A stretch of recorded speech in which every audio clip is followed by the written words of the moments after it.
सन 2003। एक परिवार को देखा हमने स्कूटर पर।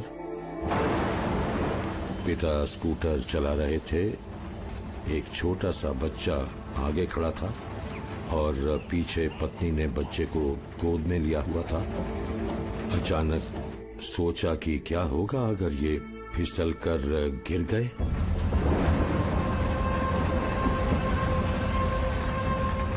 और ठीक यही हुआ भी।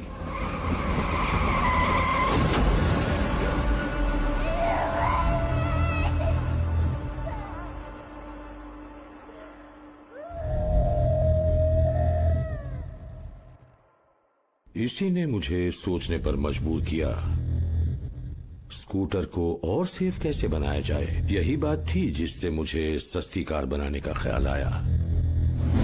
जनवरी 2008।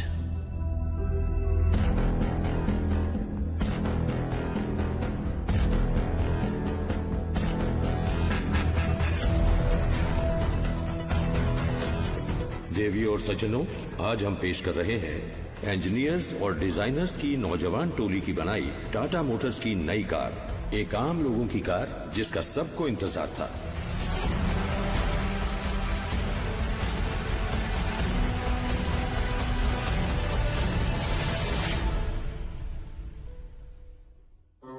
कौन होता है मेगा आइकॉन?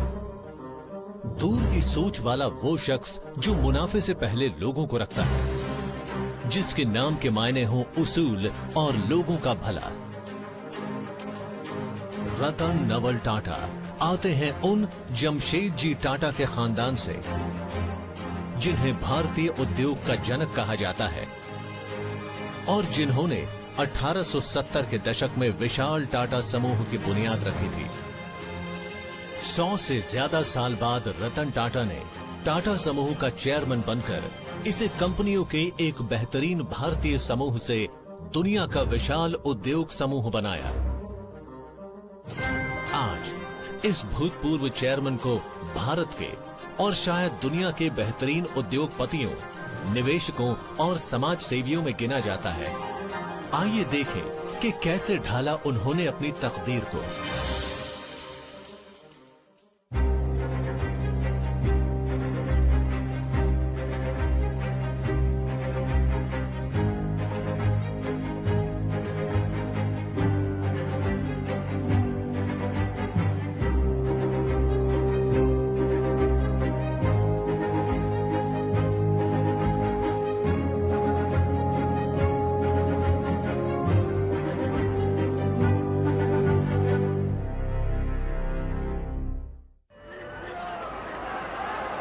सन 1947। ये बात आधी रात की उस घड़ी से पहले की है, भारत के आजाद फिजा में सांस लेने से पहले की, जब 10 साल के टाटा को हालात का तमाशाई बना रहना गवारा न हुआ।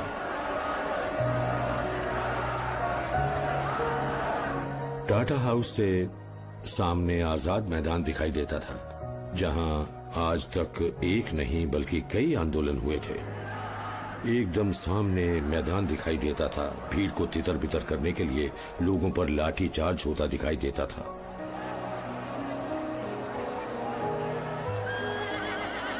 ये काम ज्यादातर पुलिस या फिर मिलिट्री पुलिस किया करती थी। भीड़ के पास अक्सर मोटरसाइकिल वगैरह वैसे ही छोड़ दी जाती थी।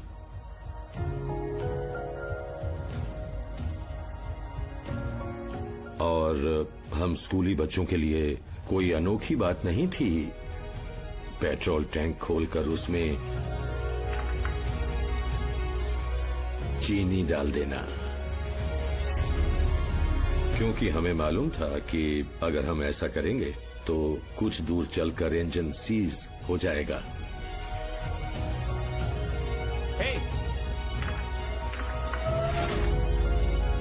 उसमें शायद एक जांबाजी का एहसास होता था। आजादी के आसपास की बात है, मैं 10 साल का था शायद। अपने देश के लोगों के लिए एक जज्बा तो महसूस होता ही था। बच्चे थे पर आजादी पाने की इच्छा तो थी ही। डाल को जैसे मोड़ दो, पेड़ वैसा ही बड़ा होता है।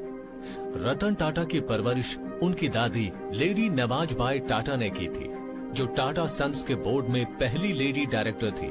उनके अपने पोते पर गहरी छाप पड़ी थी। मेरे माता पिता और दादी ही थीं जिनकी वजह से पैसे और रुतबे का बेमतलब का दिखावा नहीं होता था, बिल्कुल नहीं। तो कह सकते हैं कि जिसने असूलों और बड़प्पन का ऐसा नजरिया हम में पैदा किया, वो मेरी दादी ही थी। बचपन के काफी दिन बिताए थे मैंने उनके साथ। उन्होंने जैसे मन में ये बैठा दिया था कि चाहे जो हो, सभी हालात का बड़प्पन बनाए रखते हुए सामना करना है। उन्होंने पूरी जिंदगी इस बात के लिए मना किया कि उन्हें शाही रुतबा मिले या फिर वो अमीर कहलाएं या मशहूर इंसान। सच है कि वो हमेशा अपने तरीकों पर चले, जो रवायत के तौर पर मतलब भारत के सबसे बड़े उद्योग समूह के चेयरमैन से मेल ना खाते हों। मीडिया की तड़क भड़क से दूर, तकरीबन सबसे अलग रहते हुए। मुझे लगता है समूह ने जो रास्ते चुने, उनमें कुछ हद तक रतन टाटा का हाथ रहा है। उन्हें भारत के दूसरे सबसे बड़े नागरिक सम्मान पद्म विभूषण से नवाजा जा चुका है। नमक से सॉफ्टवेयर तक कई कारोबारों की अगुवाई करने वाले रतन टाटा ने विरासत में छोड़ी है समाज सेवा, जिसकी बराबरी कुछ ही कारोबारी कर पाए हैं। मुझे लगता है इसमें शक नहीं कि टाटाज पीढ़ियों से कारोबारी उसूलों पर चलते आ रहे हैं। अब उनके यहाँ ऐसे पेशेवर लोग काम करते हैं जिन्हें ये सिखाया गया है। उनके यहाँ शानदार होटल्स हैं, कंपनीज हैं जो कामयाब रही हैं, और इसमें शक नहीं है कि सिर्फ रतन टाटा ही नहीं, बल्कि उनसे पहले JRD टाटा का इसमें बहुत बड़ा हाथ रहा है। रतन टाटा के कमान संभालने से पहले JRD टाटा 50 से ज्यादा साल तक टाटा समूह के चेयरमैन रहे हैं। भारत के पहले लाइसेंस्ड पायलट और इंडियन एयरलाइंस की बुनियाद रखने वाले JRD ने समूह की आमदनी 10 करोड़ से 5 अरब तक पहुंचा दी थी। आखिर JRD को कैसे लगा कि नौजवान टाटा उनके वारिस हो सकते हैं? इसे समझने के लिए 1962 में लौटना होगा, जब 25 साल के रतन टाटा समूह में काम करने वालों में से एक बने थे। शुरू में मैं लॉस एंजलिस में एक आर्किटेक्ट के ऑफिस में काम करता था। काम अच्छा था, अच्छे पैसे मिलते थे। मैं वापस आया क्योंकि मेरी दादी बीमार थी, 4-5 साल बीमार रही वो, तो मैं उनके पास रहने लगा, वापस नहीं लौटा। JRD ने मुझे कहा, तुम ऐसे ही बैठे मत रहो, थोड़ा काम से जुड़ो, और मुझे टेल्को में शॉप फ्लोर पर लगा दिया गया। मेरी नजर में ये वक्त की बर्बादी थी, क्योंकि कुछ भी प्लान के हिसाब से नहीं होता था। तो मैंने खुद का ट्रेनिंग प्रोग्राम बनाया। मैन्युफैक्चरिंग की तमाम स्टेजेस से गुजरते मटेरियल को देखा, लेकिन कहीं ना कहीं मेरे वो 6 महीने सबसे कीमती रहे जो मैंने वहां बिताए थे, क्योंकि शॉप फ्लोर पर काम करते हुए मेरे और बगल के आदमी में किसी तरह का फर्क नहीं था। कई साल बाद जब मैं टेल्को का चेयरमैन बना, तो ऐसा कोई मौका नहीं आया जब कोई मुझे बहका पाया हो, क्योंकि मैं चीजों के बारे में जान चुका था। वो साल मुझे बहुत ही याद आते हैं जब मेरा सीधे या किसी बहाने JRD से वास्ता रहा था, जब वो मुझे परख रहे थे। जोश और तनाव का मिला जुला एहसास था जो वो मुझे कराते थे। कंपनी में रतन टाटा के शुरुआती साल मुश्किलों और मायूसियों से भरे हुए थे। ऐसा ही वक्त था 1971 का, जब उनको टाटा समूह की नेशनल रेडियो और इलेक्ट्रॉनिक्स कंपनी ऑफ इंडिया या नेल्को में भेजा गया था। नेल्को में मैंने मुश्किल हालात से और सीखा। हम मुनाफे में आ गए, डिविडेंड्स दिए, घाटे बिल्कुल खत्म कर दिए, लेकिन दिक्कत ये हुई कि नेल्को टाटा पावर कंपनी का हिस्सा बन गई और इसकी पहचान खत्म हो गई। अब ये बिल्कुल भी एक अलग कंपनी नहीं थी। एक के बाद एक चुनौतियां आती गईं। जेआरडी ने एम्प्रेस मिल्स मेरे हाथ में देते हुए यही कहा था, जाओ कंपनी को मुनाफे में लाओ, और एम्प्रेस मिल्स सच में मुनाफे में आई। एम्प्रेस मिल्स ने डिविडेंड्स दिए, लेकिन फिर टेक्सटाइल इंडस्ट्री के नेशनलाइज्ड होने पर इसे नेशनलाइज्ड कर दिया गया, तो ये हाथ से चली गई। समूह में अपना करियर बनाने में बहुत मुश्किल दौर से गुजरना पड़ा रतन टाटा को। उनके नाम में टाटा होने भर से सब आसानी से नहीं हो गया। लेकिन रतन टाटा के लिए मुश्किल हालात कोई नई चीज नहीं थे। एक बार यूनिवर्सिटी ऑफ कॉर्नेल में आर्किटेक्चर में ग्रेजुएशन करते हुए उन्होंने एक बहुत बड़ी चुनौती का सामना किया था। मैं कॉलेज में था, 17 साल का था। उस उम्र में पायलट का लाइसेंस लिया जा सकता था, मगर मेरे जैसा आदमी बार बार किराए पर अकेले जहाज लेना गवारा नहीं कर सकता था। तो मैंने अपने क्लासमेट से फ्लाइंग पर साथ चलने की बात की। मैं हमेशा तैयार रहता था कि अगर कोई किराया बांट ले तो मैं उसे फ्लाइंग पर साथ ले जाऊं। उड़ान का तजुर्बा लेने की गरज से उस स्टूडेंट ने उड़ान का मजा लेने के लिए 3 यात्रियों को तैयार कर लिया। लेकिन जहाज का एक इंजन खराब हो गया और अचानक उनकी मस्ती थम गई।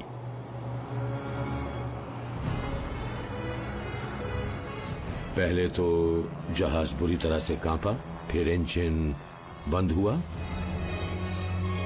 और प्रोपेलर ने भी घूमना बंद कर दिया।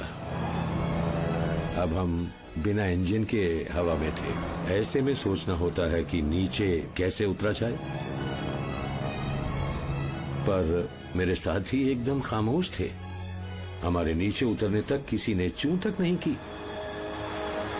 मुश्किल हालात में रास्ता बना लेने का हुनर शायद रतन टाटा में जन्म से ही रहा है। वो हुनर जिसने आगे चलकर उनके करियर में आई शुरुआती चुनौतियों को पार कर पाने में उनकी मदद की थी।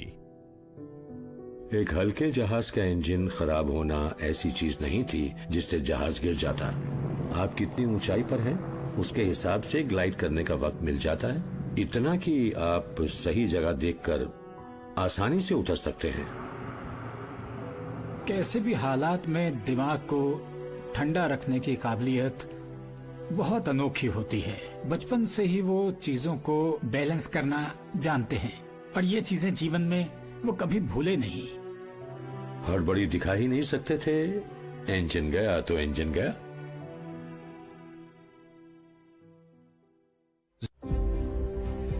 अस्सी के दशक की शुरुआत में रतन टाटा को टाटा समूह में करीब 20 साल हो चुके थे। एक मशहूर सरनेम के अलावा उनके पास दिखाने को खास कुछ भी नहीं था। 44 साल की उम्र में उन्हें उस टाटा इंडस्ट्रीज की जिम्मेदारी दी गई जो एक ऐसी शेल कंपनी थी जिसके हाथ में कुछ नहीं था, जहां वो कारोबारी नाराजगी से जूझ रहे थे। वहीं उन्हें खुद पर बीते एक सदमे से भी दो चार होना पड़ा। उनकी मां को कैंसर हो गया।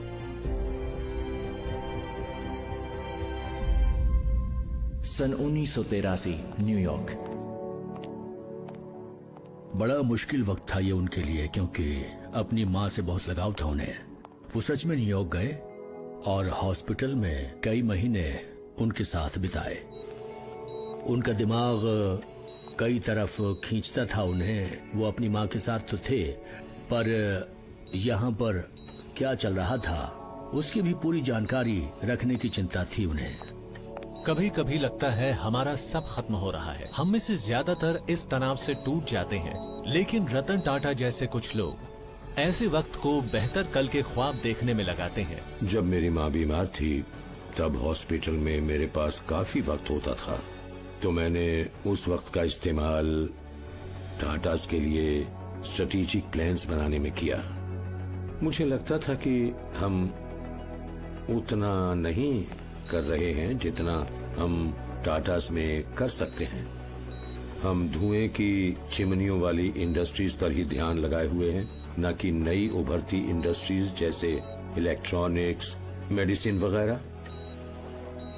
मेरा ख्याल है कि जब कोई बहुत ज्यादा तनाव में होता है, जैसे वो थे, अपनी माँ को मरते देख रहे थे, तो काम को छोड़कर कोई और चीज उतने अच्छे से ध्यान नहीं बटाती। तो उन्होंने अपनी ताकत एक तरफ हमारी माँ की देखभाल में लगाई हुई थी, तो दूसरी तरफ वो अपने स्ट्रैटेजिक प्लान पर काम कर रहे थे, जिसे न जाने क्यों टाटा सन्स बोर्ड ने नकार दिया। उस प्लान का एक बड़ा हिस्सा समूह की मौजूदा कंपनियों को नए सिरे से खड़ा करने की जरूरत को लेकर था, जो न सिर्फ तादाद में ज्यादा थी बल्कि जैसा मैंने कहा उनका एक दूसरे के कामों में दखल भी रहता था। तो ऐसे में मौजूदा कंपनियों में अलग होने या कंपनियों की अपनी पहचान खोकर दूसरी कंपनियों में मिल जाने को लेकर एक हिचक थी। लेकिन वो ऐसे इंसान हैं कि जिन्हें अगर यकीन हो जाए कि ऐसा करना ठीक है तो वो उस फैसले पर कायम रहते हैं। रतन टाटा का अपनी सोच पर पूरे भरोसे के साथ आगे बढ़ना ही शायद JRD टाटा को पसंद आया और उन्होंने उन्हें अगले चेयरमैन के तौर पर चुनने का ऐसा फैसला लिया जिससे बोर्ड के कई सदस्य खुश नहीं थे। तो अब वो ग्रुप चेयरमैन बन गए हैं। ऐसा करके क्या सिखाया उन्होंने? कंपनियों को डुबोना और उनकी तकनीक और फालतू के ख्यालों का जुनून। बहुत गड़बड़ करने वाले इंसान है वो, आसान कामों को मुश्किल बना देते हैं। काश जे जानते हो कि वो क्या कर रहे हैं। मिस्टर JRD टाटा लोगों को बड़ी जल्दी पहचान लेते थे। बेशक JRD को कारोबार की बुनियादी चीजों से जूझने की उस इंसान की पैनी नजर और काबिलियत बहुत ज्यादा पसंद आई होगी। मैं तो कहूंगा काम के लिहाज से वो बहुत हद तक मेरे पिता जैसे बल्कि उनसे बढ़कर थे। चाहे सलाह देना हो या आपकी उदासी दूर करने के लिए वक्त निकालने वगैरह की बात हो या ऐसा ही कुछ और। मुझे लगता है कि उन्होंने जे को ताउम्र एक अहम मेंटर की तरह देखा। लोगों ने जब उनसे कहा कि तुम्हें उनके जैसा करके दिखाना है, तो उन्होंने कहा मैं उनके जैसा तो नहीं पर अपना काम करके जरूर दिखाऊंगा। कंपनी के लिए रतन टाटा के बनाए उम्मीदों भरे स्ट्रेटेजिक प्लान के लिए जरूरी था कि भारत की इकोनॉमिक पॉलिसीज में बदलाव हो, जिसके लिए उन्होंने कदम मिलाए देश के नए तरक्की पसंद प्रधानमंत्री के साथ। तब राजीव गांधी बने प्रधानमंत्री। भारत कैसा होना चाहिए इसे लेकर उनकी सोच वही थी जिसका जिक्र उस प्लान में था। तो मैंने उन्हें बताया कि हम क्या क्या कर सकते हैं, तो उनसे एक नजदीकी बन गई। 1991 में इधर रतन टाटा टाटा समूह के चेयरमैन बने, उधर बदकिस्मती से राजीव गांधी की हत्या हो गई। नए भारत के सपने चकनाचूर हो जाते, कुर्सी संभालने वाले साथ न देते। ऐसा लगा जैसे चारों तरफ धुंध छा गई हो। भारत का भरोसा एकदम हिल गया, डगमगाने लगा। नरसिम्हा राव मनमोहन सिंह की जोड़ी ने किया ये कि मुश्किलों से भरी इकोनॉमी की जड़ों को फौरन संभाल लिया लिबरलाइजेशन के जरिए, और कारोबार के तमाम अहम मसलों को बढ़ावा देते हुए और बहुत सी कंपनियों को इस तरह शुरू करने की छूट देते हुए कि उन्हें लाइसेंस राज की उलझनें न झेलनी पड़े, जो उस समय बहुत थीं। और इसमें कोई शक नहीं, जब ये हुआ तो कुछ लोग समझ गए कि ये बहुत आगे तक जाएगा और इससे कितना बड़ा बदलाव आएगा। तो उभर कर आई एक इंडस्ट्रियल फ्रीडम, जिसने उन सालों में मेरे अंदर जबरदस्त जोश पैदा किया।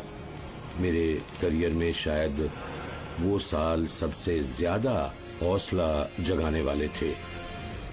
भारत में कंपनियों के सबसे बड़े समूह की अगुवाई करते हुए उन्हें लगा कि समूह की कामयाबी सब कंपनियों को एक ही नाम देने में है। इस तरह टाटा समूह को इसके 5वें चेयरमैन रतन टाटा ने एक ब्रांड की पहचान दी।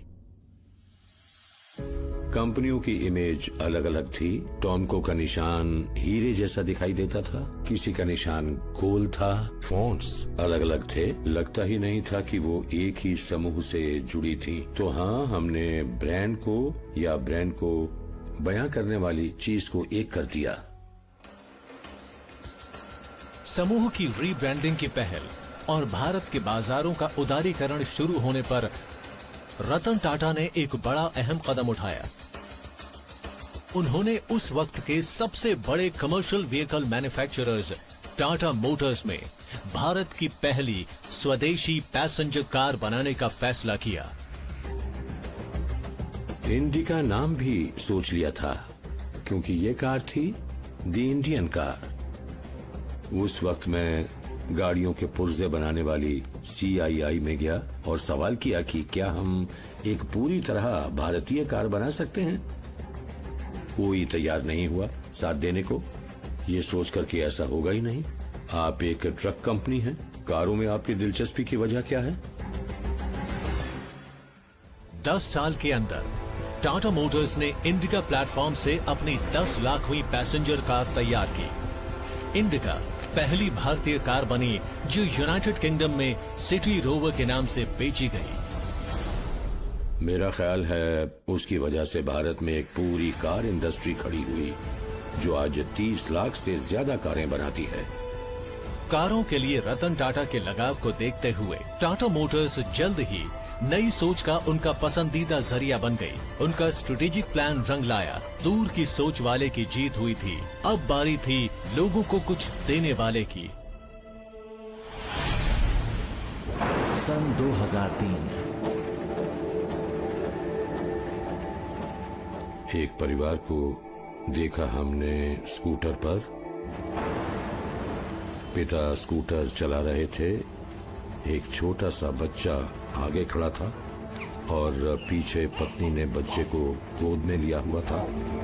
अचानक सोचा कि क्या होगा अगर ये फिसल कर गिर गए।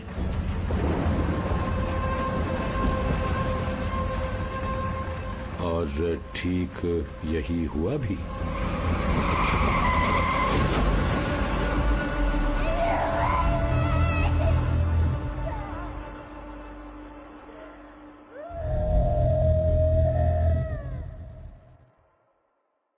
इसने मुझे सोचने पर मजबूर किया, स्कूटर को और सेफ कैसे बनाया जा सकता है।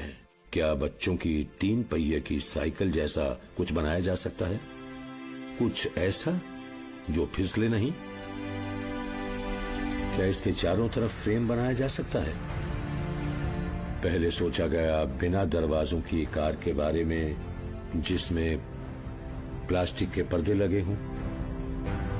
सोचा गया कि एक 3 पहिए की कार बनाई जाए। उससे लेकर कहा गया कि आधी कार नहीं बनाई जा सकती। लोग किसी ऐसी चीज में नहीं बैठना चाहेंगे जो खुली हो। दिमाग में घूमता रहा कि ऐसी कार कैसे बनाई जाए जिसे आम लोग खरीद सकें। उन भारतीयों को मोबिलिटी तक पहुंचाना था जिनके लिए उसके बारे में सोचना भी बहुत ज्यादा मुश्किल था। मुझे लगता है ये एक बड़ी अहम सोच थी। इसके बाद जिनेवा के पत्रकार मुझसे पूछने लगे कार किस कीमत पर बेची जाएगी। तो मैंने कहा हमारा मानना है कि ये 1 लाख रुपए तक हो। हमने उसी कीमत पर कार को बाजार में उतारा तो हमने उस कार की कीमत 1 लाख के नीचे ही रखी। जनवरी 2008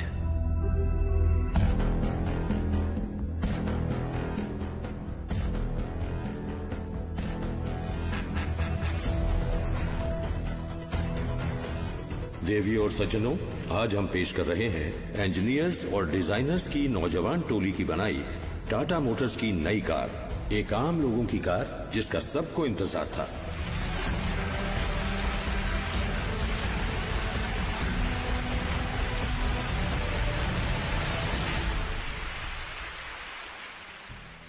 दरअसल हमने गलती की ये कहकर कि नैनो देश की सबसे सस्ती कार है, लोगों को इसे लेकर गर्व होने के बजाय शर्म का एहसास पैदा हुआ कि हम महंगी कार नहीं खरीद सकते, तो सबसे सस्ती कार सबसे कम पसंद वाली कार बन गई और लोग इसके पीछे का मकसद भूल गए।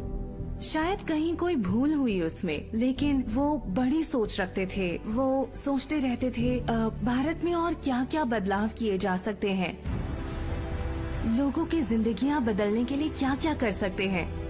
मेरे ख्याल से वो बहुत ही जज्बाती बिजनेस लीडर हैं। वो जो महसूस करते हैं वो बोलते हैं, वो हर एक काम को बहुत जुनून से कर। अच्छा कारोबारी नेता वही है जिसका मुश्किल वक्त से उबरने का खाका हमेशा तैयार हो, लेकिन कई हालात ऐसे होते हैं जिनका कोई अंदाजा नहीं लगा सकता। रतन टाटा भी नहीं। 2008 में टाटा समूह के मुंबई के सबसे मशहूर होटल द ताजमहल पैलेस पर एक जानलेवा आतंकवादी हमला हुआ, ऐसा जिसने देश और रतन टाटा को आहत कर दिया।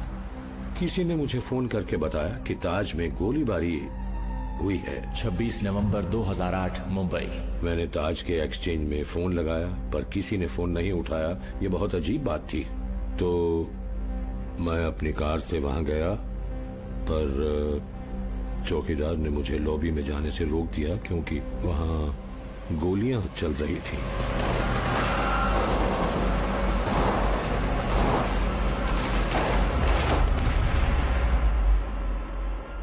रतन टाटा ने मुझे फोन किया और उन्होंने ये बताया कि उन्हें खबर मिली है कि ताज में कुछ गड़बड़ हो गई है, वहाँ गोलियां वगैरह चल रही हैं, जो कि बड़ी अजीब चीज थी उस जैसी जगह के लिए। मतलब ऐसे वक्त पर जब होटल में करीब 300 मेहमान थे, रेस्टोरेंट्स भरे हुए थे, तमाम रेस्टोरेंट से लोगों को निकालकर चेंबर्स में लाया गया। स्टाफ को बहुत ही ज्यादा मुश्किल हुई निकालने के। मास्टर प्लान के बिना उन्होंने लोगों को हिफाजत में पहुंचाया था, लेकिन ये सब करते हुए उनमें से कई मारे गए।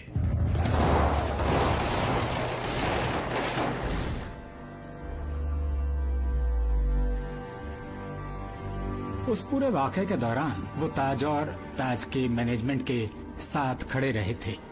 उन्होंने यहाँ बाहर फुटपाथ पर पूरे 3 दिन और 3 रात बिताई थी। जो हुआ उसके खत्म होने के बाद मिस्टर कृष्ण कुमार और मुझे मेन एंट्रेंस से वसाबी रेस्टोरेंट ले जाया गया। आखिरी गोलीबारी उसी जगह पर हुई थी। वहां दीवारों पर गोलियों के निशान थे, कांच टूटे थे, वॉलपेपर वगैरह सब जले हुए थे। और हम जब वहां गए तब बिजली नहीं थी। उस नजारे को देखकर घबराहट सी हो रही थी कि ऐसा न हो कि अगले पल कहीं से कोई गोली चला दे। ये भी ख्याल आया कि क्या गोलीबारी सच में रुक गई है। ये बहुत अच्छा वक्त तो नहीं था, एक अजीब सी घबराहट थी। दिमाग बड़ी मुश्किल से ये मानने को तैयार हुआ कि हमला सच में थम गया है, हालांकि माहौल ऐसा सोचने की इजाजत नहीं दे रहा था।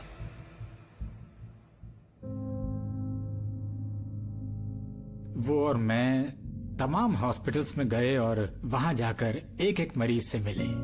हमारे स्टाफ के कुछ लोग मारे गए थे, वेटर्स, असिस्टेंट मैनेजर्स, शेफ्स।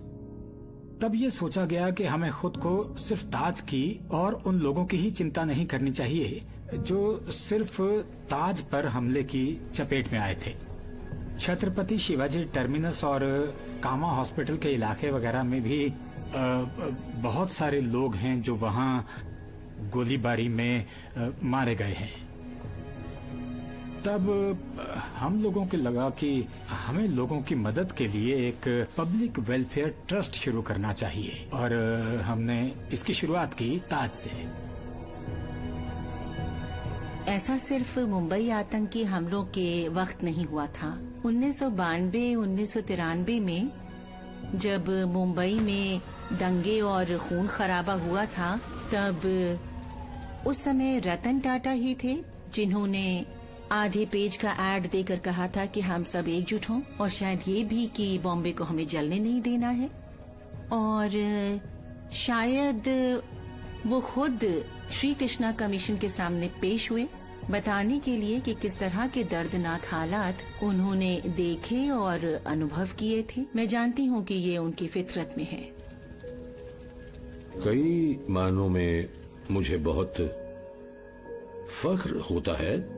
ताज जो कर पाया, जो भी उन्होंने किया, फख्र की ही बात थी। हमने एक एक ईंट करके इसे फिर से पहले से बेहतर बनाया, काफी बेहतर।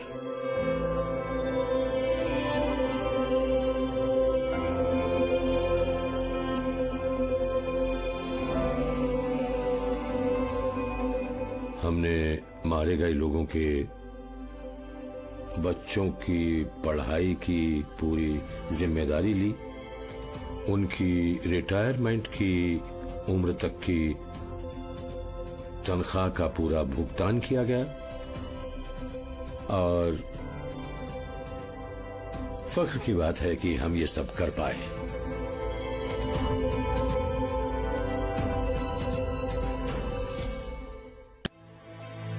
रतन टाटा भारत के सबसे बड़े कारोबारी समूह को दुनिया के नक्शे पर लाना चाहते थे। इससे शुरुआत हुई दूसरे देशों की कंपनियों को समूह में जोड़ने के जाबाज कदम की। सबसे पहले आई टेटली टी, दुनिया का दूसरा सबसे बड़ा टी ब्रांड। फिर लिए गए सिंगापुर और थाईलैंड के सबसे बड़े स्टील और स्टील उत्पाद निर्माता, जिसने टाटा स्टील की ग्लोबल रैंकिंग एकदम से 56 से 28 पर पहुंचा दी। और टाटा मोटर्स के जरिए समूह गर्त में जाती एक जानी मानी ब्रिटिश कंपनी को मुनाफा देने वाली कंपनी बनने वाला था। JLR को लेना और कमाल का बदलाव करते हुए उसे इंटरनेशनल ब्रांड बनाना, इसने भी टाटा मोटर्स को दुनिया में एक बिल्कुल अलग ही लीग में पहुंचा दिया।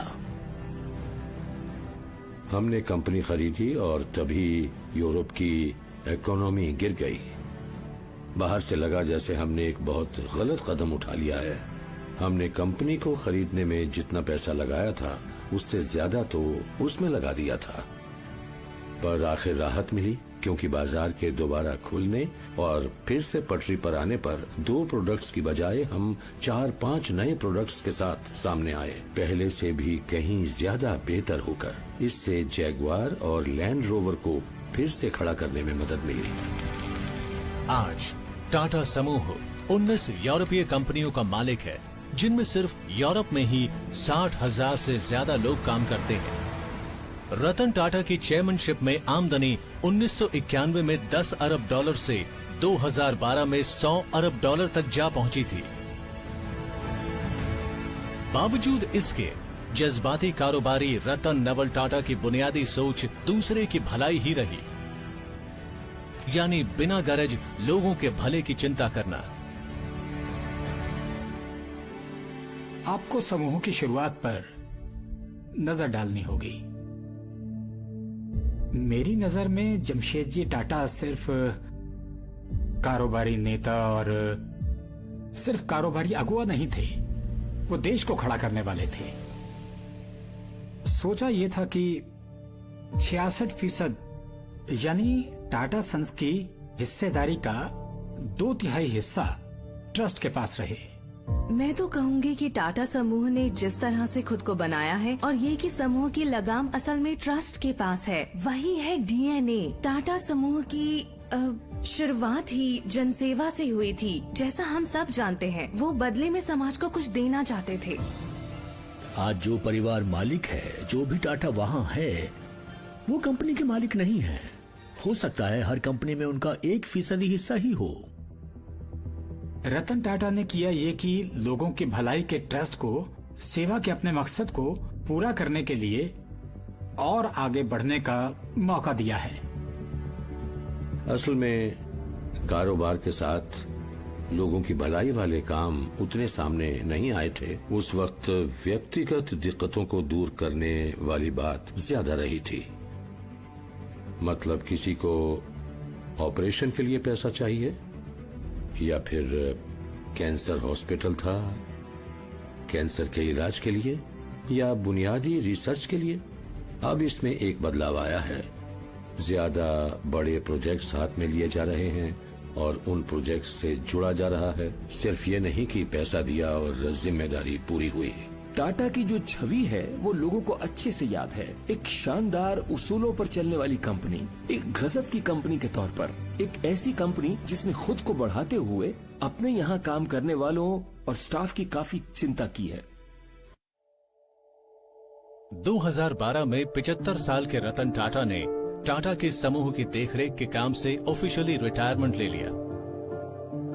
फिर भी अपनी शोहरत के बूते पर बैठे नहीं रहे। जानने की इच्छा और बेताबी ने उन्हें आगे बढ़ाए रखा। मैं चीजों को खोलने और उन्हें वापस ना लगा पाने के लिए बदनाम था। मुझे याद है बचपन में मैं इसी उधेड़-बुन में लगा रहता था कि जिपर बंद कैसे हो जाता है, और मेरे पिता मेरे ऊपर गुस्सा करते, कहते कि इस तरह की फजूल चीजों में दिमाग मारना बंद करो। लेकिन मुझे याद है कि जिपर को मैग्नीफाइंग ग्लास से देखता था कि कैसे इस तरफ चलाओ तो ये आपस में मिल जाता है और इस तरफ अलग हो जाता है। वो आज भी कुछ न कुछ सीखते रहना चाहते हैं। मैं जब भी अपने कारोबार के किसी पहलू के बारे में बात करता हूँ, वो किसी बात को ऐसे ही नहीं सुनते हैं। हर बात को ध्यान से सुन के सवाल पूछते हैं। आप उनको कभी भी खाली बैठे हुए नहीं देखेंगे। हमेशा नया सोचते हैं, जानने की कोशिश करते हैं कि चीजें काम कैसे करती हैं और क्या होगा अगर ये कदम उठाया जाए तो। स्नैपडील के कुणाल बहल जैसे 30 से ज्यादा एंटरप्रेन्योर्स का रतन टाटा ने हौसला बढ़ाया है। इन नौजवान फाउंडर्स को जोश देते और रास्ता दिखाते हुए वो उनसे कुछ सीखने की कोशिश करते हैं। पलट कर देखूं तो ऐसे कई मौके आए जब मेरे पास एक सोच तो थी पर लोगों ने मेरी सुनी नहीं, मेरी हिम्मत तोड़ी। तो मुझे तो ये बहुत ही अच्छा लगता है अच्छे नौजवान दिमागों के साथ होने और उनसे बात करने में। ये एहसास सच में खुशी का है। उनके बहुत से आइडियाज बहुत ज्यादा ही कमाल के हैं और कुछ लोगों को तो वो दुनिया के परे और हैरत अंगेज तक लगते हैं। लेकिन मुझे लगता है कि वो लीग से अलग हटके सोचते हैं, कोई ऐसा जो चलन को चुनौती देना चाहता है। पुलिस वाले की मोटरसाइकिल में चीनी डालने वाला लड़का, वो अगुआ जिसने भारत को इसकी सबसे सस्ती कार दी।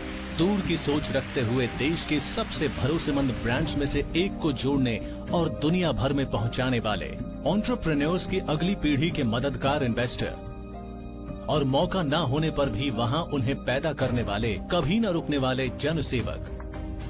रतन टाटा ने जो बिंदास और गजब के रास्ते चुने, उससे उनकी जिंदगी एक सवाल में बयां हो जाती है।